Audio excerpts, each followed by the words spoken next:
Um demônio noturno, a paixão da noite, anjo exterminador das parturientes, assassina de recém-nascidos, sedutora dos adormecidos, uma prostituta voluntariosa, ou, para o juízo mais são, uma vontade poderosa que não se dobra diante da pressão masculina e prefere a transgressão à vassalagem. Lilith é o ímpeto sexual, mulher emancipada e em fuga, sombra maligna por se haver considerado em pé de igualdade com os homens. É igualmente a mais remota concepção feminina que transmigrou para o judaísmo pós-bíblico a partir da mitologia da antiga Suméria, como a primeira mulher de Adão, como ele, criada do pó e insuflada com o sopro divino para fundar nossa espécie sem que houvesse aparente superioridade do homem sobre a mulher, até enfrentar no leito o desafio de sua submissão, o que provocou uma retificação mitológica por meio da suposta fragilidade de Eva. Sabemos pouco, muito pouco do que poderia ser considerado o antecedente mítico de um feminismo condenado desde o princípio, demonizado por pretender certa satisfação sexual e marcado por idêntico desprezo na Babilônia, nas tábuas da lei dos hebreus ou na tradição legendária que alcança a cabala e o hermetismo da Idade Média. Alguns descrevem Lilith como um ser alado e de cabelos longos, bastante semelhante à representação dos querubins. Outros apresentam com caninos ferozes e que lhe dão por marido o demônio Samael. Chamam-na rainha do mundo inferior, por suas aspirações pecaminosas, ou esvaziam seus atos reivindicatórios, considerando-a instigadora dos amores ilícitos. O cabalista do século XIII, Yetzirah Cohen, e seus sucessores separaram-na em duas: Lilith, a velha, esposa de Samael, e a jovem Lilith, unida a Asmodeus, outro dos principais demônios, também conhecido como Ashmedai. Tampouco faltam associações com os vampiros, que se alimentam de sangue para reviver no reino das trevas o seu poderio. Seja qual for a origem dessa imagem, o resultado é o mesmo em quase todas as culturas que reconhecem nas mulheres uma potência sexual de periculosidade inequívoca, sobretudo no momento em que as tribos transitam para o estabelecimento de um patriarcado que, para se legitimar, tinha de desqualificar a autoridade feminina, considerando-a no mínimo a perturbadora do leito conjugal. Lilith ensina que, antes mesmo que Eva reconhecesse a beleza do corpo, a mulher já estava preparada para assumir seu erotismo com o mesmo vigor que impunha sua presença em um mundo totalmente submetido aos ditames divinos. Tal mundo era assinalado pelo poder de criar característico das mulheres. Disso discorre que, ao serem estabelecidas as primeiras leis humanas, a imagem e semelhança de Deus, Lilith tinha de ser censurada a fim de ceder seu simbolismo fundador a Eva, nascida da costela de Adão, inferior por sua fragilidade, ainda que igualmente responsável pela perda da inocência humana.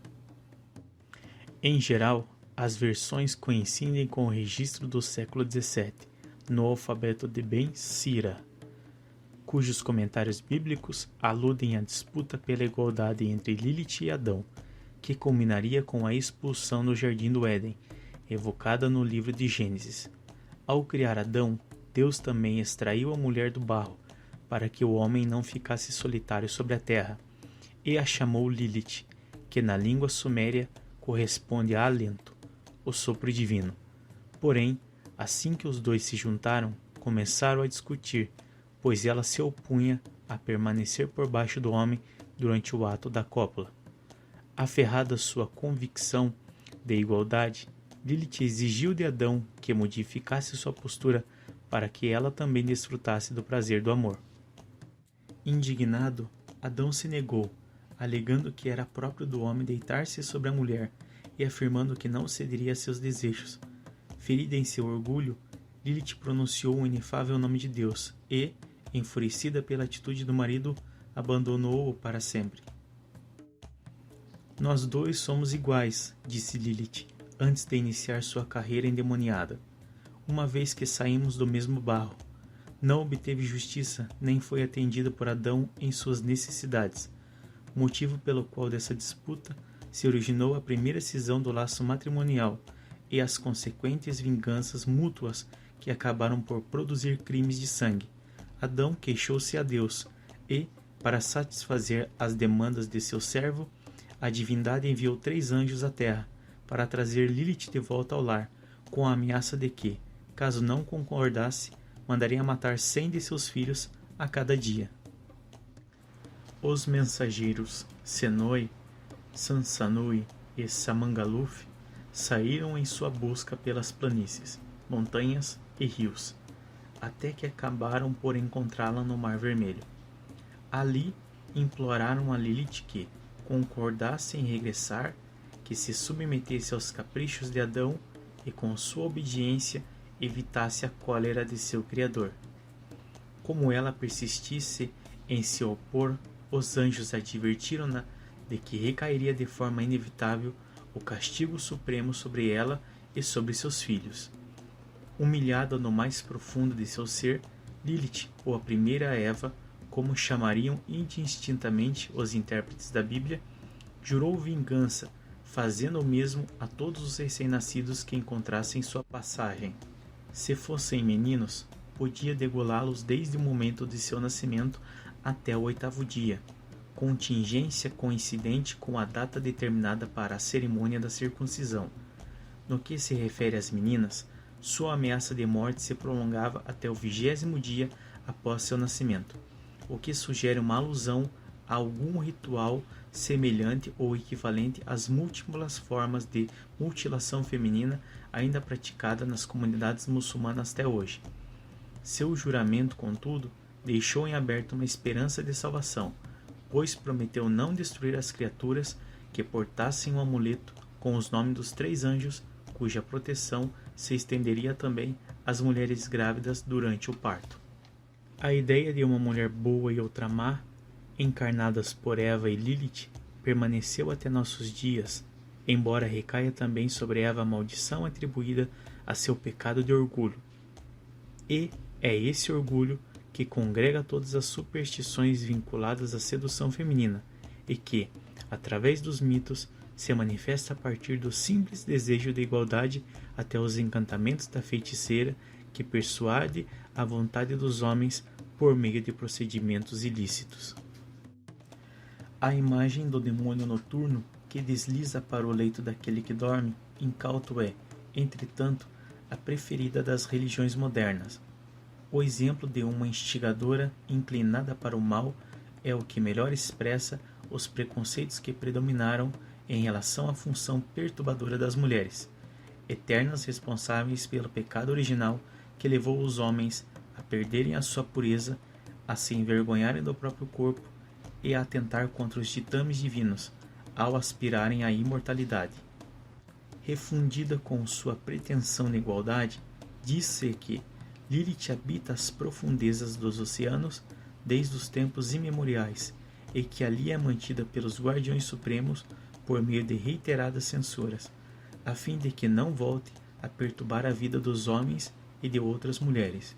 Todavia, sua sombra ressurge de tempos em tempos, quando o clamor pela reciprocidade se infiltra na discussão de direitos e de liberdades e cada vez que uma mulher descobre o significado mais recôndito de sua criatividade.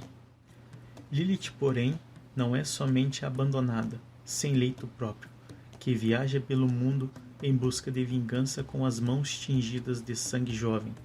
Também representa a mulher suplantada por outra que lhe é inferior e submissa, pela simples costela de Adão, dominador, pela esposa que renuncia a seu próprio erotismo em troca de segurança conjugal.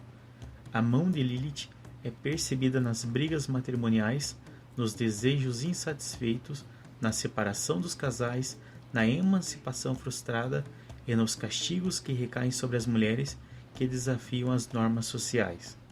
Eterna e inconformada, sua discrepância essencial a vincula ao demônio, à inadaptação e ao rancor. É por isso que se encontra ali, atirada ao abismo, desaparecida nas profundezas do oceano, atormentada por seus desejos, firme, porém, em sua vontade superior, e sempre à margem de regras que não aceita nem consegue modificar.